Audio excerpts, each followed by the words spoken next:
Langit sore di dusun Giripurno tampak meremang, dilapisi awan jingga yang seolah menyimpan rahasia. Di antara barisan rumah-rumah kayu yang berderet sederhana, seorang pemuda bernama Joko tengah duduk di beranda sambil mengukir gagang cangkul dari bambu. Wajahnya tenang, namun mata itu, tajam dan penuh rasa ingin tahu, sering dianggap terlalu cerdas untuk hidup di tempat sesunyi ini. Setiap pagi, Joko berjalan kaki ke kebun sayur milik tetangganya. Ia tak digaji, hanya diberi 2 ikat bayam dan 1 kantong beras merah. Tapi baginya, itu sudah cukup. Di sela kesibukan, ia rajin membaca koran bekas yang dikumpulkan dari warung kopi. Artikel tentang politik dan dunia luar ia hafal luar kepala, meskipun tak ada satupun yang percaya kalau pemuda dusun ini bisa menyebut nama-nama menteri dengan fasih. Orang-orang menyukai Joko karena rendah hati dan tidak banyak menuntut. Tapi bagi Pak Lurah, ada sesuatu yang janggal. Pemuda ini sering menghilang malam-malam, berjalan kaki ke Bukit Barat hanya untuk duduk sendiri di bawah pohon jati tua. Dia bukan orang biasa, bisik Pak Lurah kepada istrinya suatu malam. Seperti sedang menunggu sesuatu yang belum waktunya. Di kota jauh, ratusan kilometer dari Giripurno, seorang lelaki tua berkacamata tebal memandangi layar komputer.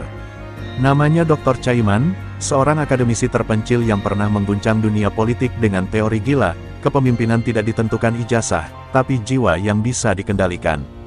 Ia memelototi data biometrik, pola bahasa, dan rekaman warga desa, semua dikumpulkan diam-diam selama 3 tahun. Satu nama muncul paling sering, Joko. Dr. Caiman bukan pencipta, ia perakit. Ia meramu kecerdasan alami dan narasi terstruktur menjadi mesin perubahan. Melalui jaringan bayangan, ia telah berhasil menanamkan opini, menggiring media, dan menggugurkan kandidat-kandidat dengan cara halus. Tapi kali ini, ia ingin lebih dari sekadar kingmaker. Ia ingin menciptakan legenda, seorang pemimpin yang bisa menembus sistem, bahkan tanpa latar belakang pendidikan formal. Dan Joko, dengan segala keaslian dan ketidaktahuannya, adalah bahan mentah sempurna. Sementara itu, Joko semakin sering dihampiri mimpi-mimpi aneh. Ia melihat dirinya berdiri di atas panggung besar, dikelilingi lautan manusia yang bersorak. Dalam mimpi itu, ia berbicara dengan lantang, namun tidak mengerti satu pun kata yang diucapkan. Hanya rasa bahwa ia sedang melakukan sesuatu yang sangat penting, yang tersisa setelah terbangun. Ia tak pernah bercerita kepada siapapun, hanya diam dan menatap langit pagi yang makin pucat. Di warung kopi desa, pembicaraan tentang Joko mulai merebak. Dia itu kayaknya pernah sekolah tinggi, tapi disembunyiin, kata Pak Budi, pensiunan sopir truk. Atau jangan-jangan dia anak orang besar yang lagi nyamar, timpal yang lain. Tapi semua itu hanya gosip. Joko tetap sama, memakai sandal jepit usang, menunduk kalau bicara dengan orang tua, dan selalu datang paling awal saat kerja bakti. Namun pada suatu malam Jumat, seorang pria asing datang ke desa, mengaku sebagai peneliti sejarah budaya. Ia memotret rumah Joko, mewawancarai tetangga-tetangganya, dan diam-diam menyimpan rekaman suara Joko saat sedang berbicara tentang gotong royong. Tak ada yang tahu bahwa pria itu sebenarnya anak buah Dr. Caiman, mengirimkan laporan langsung ke laboratorium rahasia di kota. Dari tempat persembunyiannya, Dr. Caiman tersenyum. Ia tahu proyeknya akhirnya menemukan bentuk. Bukan dari orang berijazah tinggi, bukan dari keturunan darah biru, tetapi dari seseorang yang bahkan tak sadar dirinya sedang dijadikan alat. Dan itulah inti dari kekuatan narasi, ketika tokoh utama tidak sadar sedang menjalani sebuah skenario besar. Di pusat kota yang hiruk-pikuk, tersembunyi di balik gedung tua bertuliskan Pusat Arsip Nasional, terdapat lift tua yang hanya bisa diakses dengan kartu logam khusus. Saat tombol lantai -4 ditekan, pintu terbuka menuju lorong sempit berlapis baja. Di ujung lorong itu, terletak markas besar yang dikenal oleh kalangan terbatas sebagai laboratorium kebangsaan, tempat di mana sejarah tidak ditulis, tetapi direkayasa. Ruangan utama laboratorium itu dipenuhi layar, tumpukan berkas, dan puluhan teknisi berseragam abu-abu tanpa nama. Mereka bukan pegawai biasa, sebagian mantan agen intelijen, sebagian lainnya adalah algoritma hidup, orang-orang yang bisa mengubah opini publik hanya dengan satu pola kampanye. Dan di tengah semua itu, berdiri tokoh yang mengendalikan semuanya, Dr. Caiman. Ia mengenakan jas panjang berwarna coklat tua, rambutnya memutih sebagian, dan matanya selalu menyala ketika berbicara tentang proyek barunya. Di depan layar raksasa, Terpampang wajah Joko dengan ratusan catatan kecil, usia, kebiasaan, gaya bicara, serta keterkaitan sosial di desa. Joko bukan hanya target, ia adalah teka-teki yang harus dirangkai dengan presisi mutlak. Proyek ini harus bersih, tak boleh ada jejak manipulasi kasar, gumam Caiman kepada asistennya, Liora, seorang mantan produser berita yang kini bekerja mengatur narasi digital. Ia tahu, satu kesalahan kecil bisa menghancurkan segalanya. Maka dimulailah fase pertama, penciptaan sosok nasionalis tanpa jejak akademik. Tujuannya bukan sekadar membuat Joko naik, tapi membentuk ilusi bahwa Joko naik karena kehendak rakyat murni. Di desa, perubahan mulai terasa. Tiba-tiba, seorang penulis independen datang dan menulis artikel viral berjudul, "Pemuda Desa dan Visi Masa Depan". Artikel itu menyebar cepat, dibagikan oleh akun-akun besar yang sebenarnya dikendalikan oleh tim Caiman. Beberapa minggu kemudian, stasiun TV lokal menayangkan dokumenter pendek tentang potret kepemimpinan dari pinggiran, menampilkan Joko sebagai simbol harapan baru. Semuanya tampak alami, seolah tanpa rekayasa. Joko sendiri tidak mengerti mengapa semua perhatian itu tertuju padanya. Ia hanya menjawab seadanya ketika diwawancara, dan lebih suka kembali ke ladang begitu kamera mati. Namun, di balik sikapnya yang polos, Caiman melihat potensi besar otentisitas. Dunia politik haus akan wajah jujur, dan Joko menyediakannya tanpa perlu berpura-pura. Sementara itu, di ruang bawah tanah laboratorium, dokumen-dokumen mulai disusun. Bukan untuk menciptakan ijazah palsu, melainkan untuk menciptakan keraguan yang bisa dikendalikan. Sebab, Caiman percaya, dalam politik, terkadang lebih menguntungkan jika seseorang dianggap menyembunyikan sesuatu, ketimbang benar-benar memilikinya. Ijazah, dalam narasi ini, menjadi simbol yang kabur, ada, namun selalu samar. Tim narasi kemudian menyebarkan rumor melalui akun anonim di berbagai platform, apa pentingnya ijazah jika pemimpin bekerja dengan hati. Tagar itu melejit dalam semalam. Debat pun muncul, sengaja diciptakan untuk memecah perhatian publik. Di saat yang sama, video-video masa kecil Joko, yang sengaja difilmkan ulang dengan aktor serupa, disebar sebagai bukti otentik perjuangan dari bawah. Liora, yang mengatur penyebaran konten, menghadap Caiman dengan wajah cemas. Bagaimana kalau rakyat justru menuntut bukti pendidikan lebih tegas? Tanyanya, tapi Caiman hanya tersenyum samar. Mereka tidak benar-benar ingin tahu. Mereka hanya ingin merasa percaya. Itu tugas kita, menciptakan rasa percaya, bukan kebenaran. Beberapa hari kemudian, tim Caiman mengirim relawan ke Giripurno. Mereka membuka pelatihan pertanian organik dan memberdayakan pemuda desa. Tanpa sadar, Joko didorong menjadi ketua kelompok, lalu menjadi juru bicara dalam pertemuan kabupaten.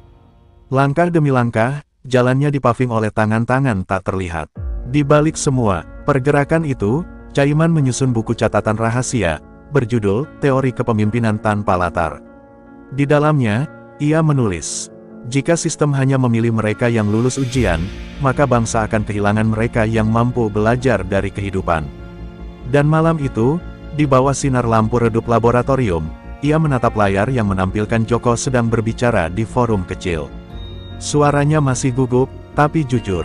Di mata Caiman, itu bukan kegugupan, itu adalah kekuatan mentah yang sebentar lagi akan mengubah arah negara.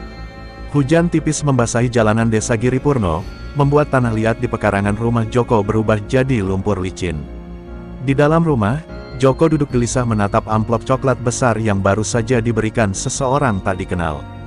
Di sudutnya tertera logo lembaga pendidikan yang tidak pernah ia kenali. Isinya, ijazah sekolah menengah dan transkrip nilai yang mencantumkan namanya. Namun anehnya, ia tidak mengingat pernah duduk di bangku sekolah seperti yang tertulis. Tangannya gemetar, bukan karena takut, tetapi bingung. Ia mengamati dokumen itu berulang-ulang. Tanda tangan kepala sekolah, stempel resmi, bahkan foto lamanya terlihat meyakinkan. Tapi semuanya terasa asing.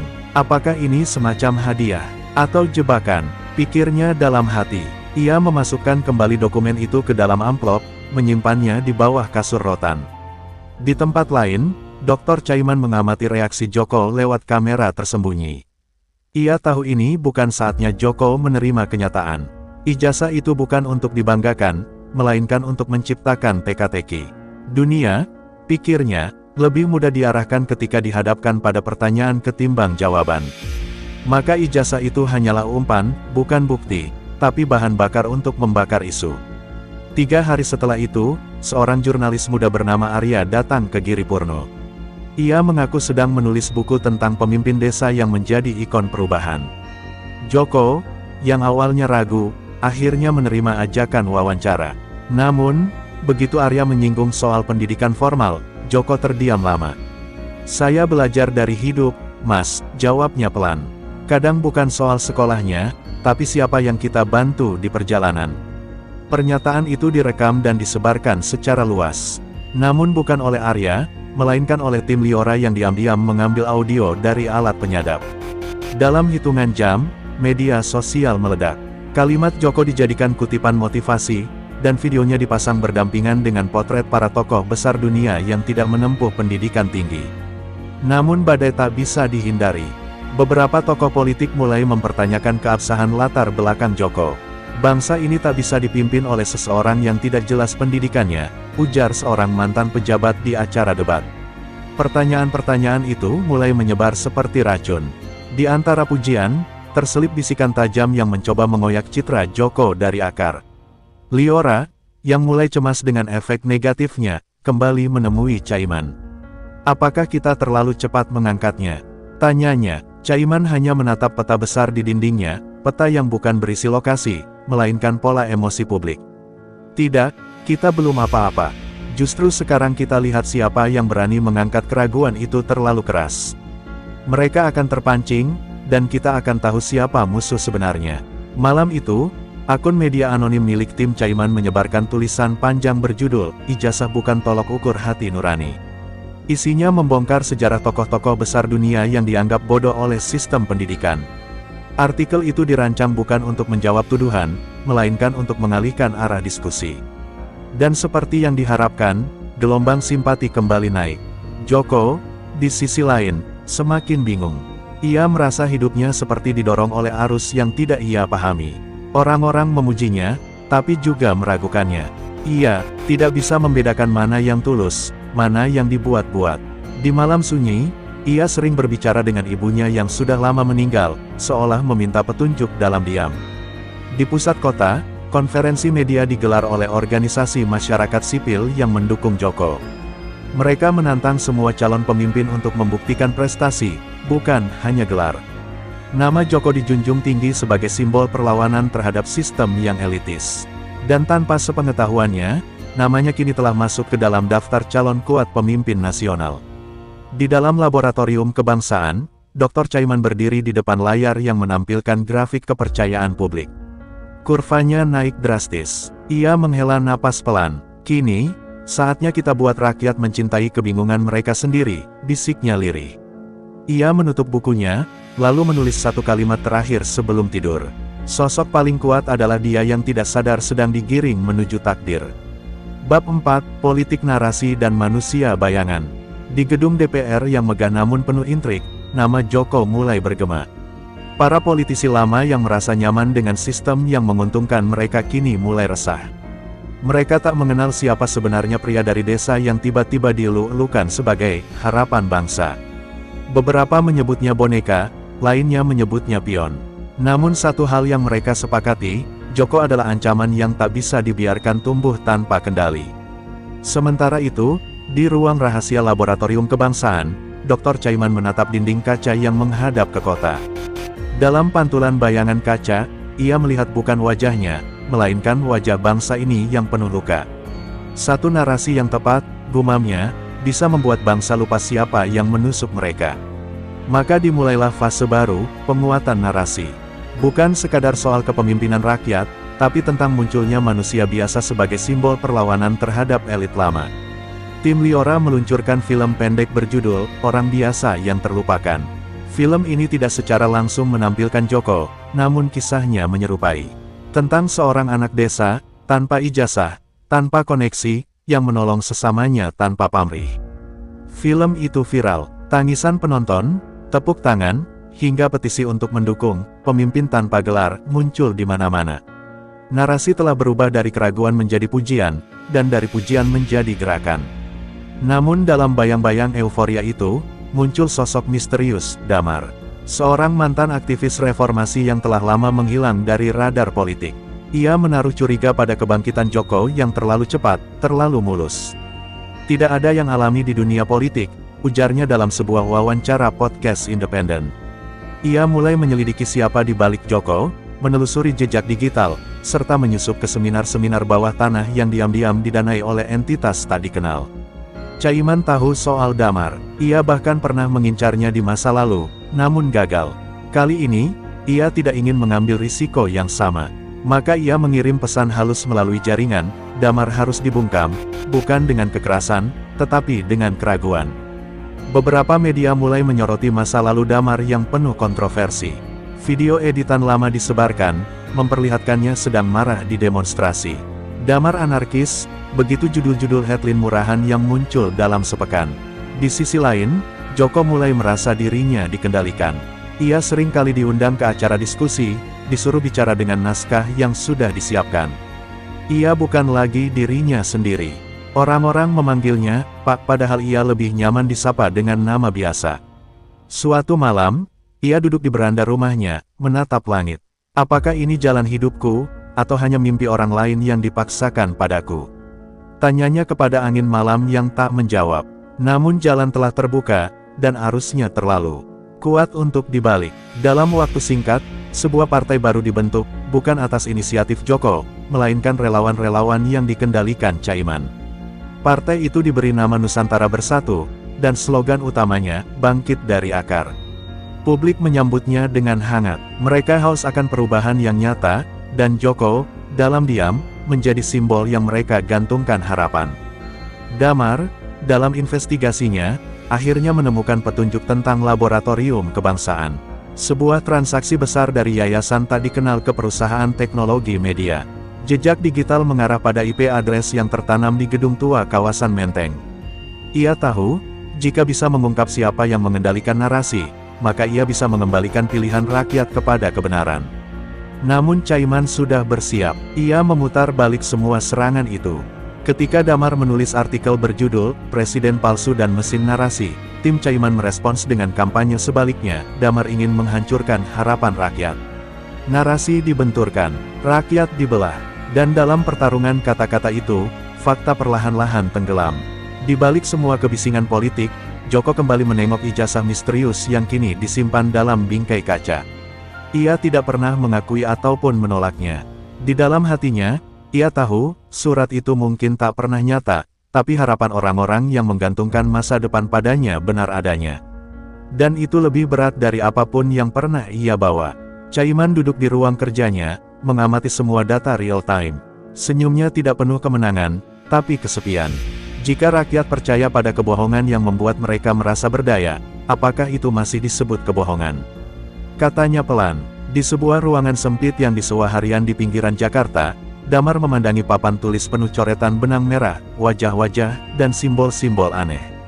Ia baru saja menemukan satu dokumen penting, daftar nama penyumbang besar Nusantara Bersatu yang semuanya terhubung dengan perusahaan-perusahaan fiktif. Beberapa nama di sana bahkan tak pernah terdengar, namun angka di belakangnya bernilai puluhan miliar rupiah. Ini bukan sekadar partai, ini mesin propaganda skala besar, bisiknya. Ia tak lagi bekerja sendiri. Beberapa mantan wartawan investigatif dan aktivis media alternatif bergabung bersamanya secara diam-diam. Mereka tak percaya pada lembaga resmi yang kini dianggap telah dikuasai. Target mereka jelas, membuka topeng di balik kebangkitan Joko.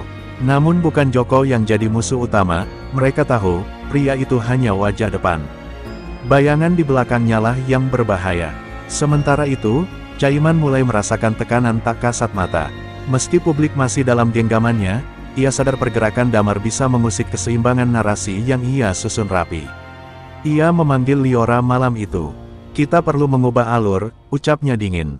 Biarkan Damar naik ke permukaan. Lalu, kita hancurkan dengan tangan publik sendiri. Rencana itu langsung dijalankan. Dalam waktu 2 hari, platform daring mulai ramai dengan perdebatan, apakah Damar hanya iri pada Joko. Video lama Damar saat berdebat keras dengan aparat kembali diputar. Mereka membuatnya terlihat seperti sosok penuh kebencian yang tak bisa menerima perubahan. Sekali lagi, Caiman memainkan emosi publik, mendorong simpati pada Joko, dan menanamkan benci pada Damar. Namun Damar sudah bersiap. Ia mengunggah video berdurasi 12 menit yang diambil hanya dengan kamera ponsel. Tidak ada editan mewah. Hanya ia, menatap lurus ke kamera. Ia membuka dengan satu kalimat, "Aku tidak ingin menjatuhkan Joko, aku ingin menyelamatkannya dari permainan yang lebih besar." Ia lalu memaparkan data aliran dana, skema kampanye bayangan, dan koneksi yang tak terlihat publik. Video itu menyebar cepat, seperti api yang menyambar hutan kering. Joko menonton video itu di rumahnya, tanpa suara, hanya memandangi gerakan bibir Damar dan grafik yang ditampilkan. Ia merasa seolah dibangunkan dari tidur panjang. Untuk pertama kalinya, ia merasa benar-benar sendirian. Ia menyadari, ada kemungkinan besar semua ini dibangun bukan karena ia layak, tapi karena ia mudah dikendalikan. Malam itu, ia tidak tidur. Besoknya, Joko mendatangi markas Nusantara Bersatu. Ia meminta penjelasan dari para pengurus, tapi mereka hanya tersenyum dan menyuruhnya tetap fokus pada pencitraan. "Bapak hanya perlu bicara yang kami tulis," kata salah satu koordinator media. Darah Joko mendidih. Ia tidak marah karena dimanfaatkan. Ia marah karena selama ini tak pernah diberi kesempatan memilih jalannya sendiri. Di sisi lain, Caiman mulai mengganti strategi. Ia menyusun rencana untuk menciptakan skandal yang melibatkan Damar, bukan secara langsung, tapi melalui seseorang yang pernah dekat dengannya di masa lalu. "Jika kita bisa membuat publik percaya bahwa Damar pernah menjual idealisme, maka semua kata-katanya akan terdengar seperti dendam pribadi," ucap Caiman pada Liora. Namun narasi bukan lagi satu arah. Beberapa jurnalis yang dulunya tunduk kini mulai memberontak. Mereka mulai menulis ulang berita dengan pendekatan kritis. Investigasi mikro digelar di kota-kota kecil, mencari jejak fisik dari dana kampanye fiktif. Apa yang dulu hanya dugaan kini mulai menemukan bentuk. Perlahan tapi pasti, wajah sistem mulai retak. Liora, yang selama ini jadi tangan kanan Caiman, mulai ragu. Ia melihat perubahan dalam mata Joko, dan mulai berpikir, mungkin mereka salah memilih pion. Atau mungkin, pion itu bukan lagi pion. Ia mendatangi Joko diam-diam, dan hanya mengatakan satu kalimat, "Jika Anda mau keluar dari skenario ini, waktunya sekarang." Setelah ini, tak ada jalan mundur. Joko menatap Liora dalam-dalam. Ia tak menjawab, hanya menunduk. Tapi dalam hatinya, keputusan sudah dibuat. Ia tak ingin jadi simbol tanpa jiwa. Ia ingin, untuk pertama kalinya, menentukan langkahnya sendiri, meski harus melawan orang-orang yang telah membesarkannya. Malam itu, hujan turun deras di ibu kota, seolah langit pun ikut gelisah. Di ruang sempit rumah sederhananya, Joko duduk sendiri dengan secarik kertas kosong di depannya. Ia memegang pena, tapi belum satu kata pun tercoret. Bukan karena tak tahu harus menulis apa, tapi karena setiap kalimat yang ingin ia tulis terasa seperti pengkhianatan pada sistem yang membesarkannya. Namun ia sadar, diam berarti tunduk. Maka ia menuliskan satu kalimat pembuka, "Saya tidak ingin lagi menjadi boneka dalam lakon yang bukan saya tulis sendiri." Pagi harinya, Joko memutuskan membuat langkah diam-diam. Ia menghubungi beberapa tokoh masyarakat yang selama ini netral. Di antara mereka ada guru, pemuka agama, dan pegiat sosial yang tak terafiliasi dengan kekuatan politik manapun. Ia bertanya satu hal yang sama kepada semuanya, "Jika saya mundur dari skenario ini dan bicara apa adanya, apakah rakyat akan mendengar saya?" Jawabannya beragam, tapi satu benang merah muncul, kebenaran, meski pahit, selalu punya tempat di hati yang jujur. Sementara itu, Damar terus membangun jaringan. Ia sadar, kebenaran di era ini tidak cukup hanya disuarakan. Ia harus diatur, dikemas, dan disebar dengan kecerdikan yang setara propaganda. Maka ia membentuk tim dokumenter rakyat, menyusuri kampung-kampung, merekam testimoni tentang harapan yang terlalu lama dikhianati. Di setiap video, ia selalu menyisipkan satu pertanyaan, apakah pemimpin kita datang dari hati kita, atau dari skenario yang kita tak pernah tahu siapa penulisnya. Caiman mulai merasakan guncangan. Data yang masuk dari tim analitik medianya menunjukkan anomali. Video Damar mulai mengimbangi popularitas konten dari kubunya. Bahkan nama Joko yang sebelumnya dikontrol penuh oleh algoritma mereka, kini muncul dalam konteks yang tak bisa diprediksi. "Kita kehilangan kendali," ucapnya dengan dingin kepada Liora, yang hanya menjawab dengan diam, karena pikirannya pun kini terbagi dua arah. Dalam satu kesempatan, Joko menggelar pertemuan rahasia dengan beberapa tokoh muda yang vokal namun selama ini terpinggirkan. Ia tidak datang sebagai tokoh partai atau calon presiden. Ia datang sebagai Joko yang dahulu, pria desa yang hanya ingin hidup layak bersama rakyatnya.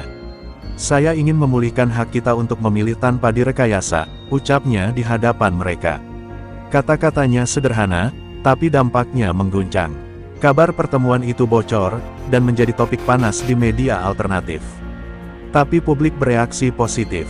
Untuk pertama kalinya, mereka melihat Joko tidak membaca naskah.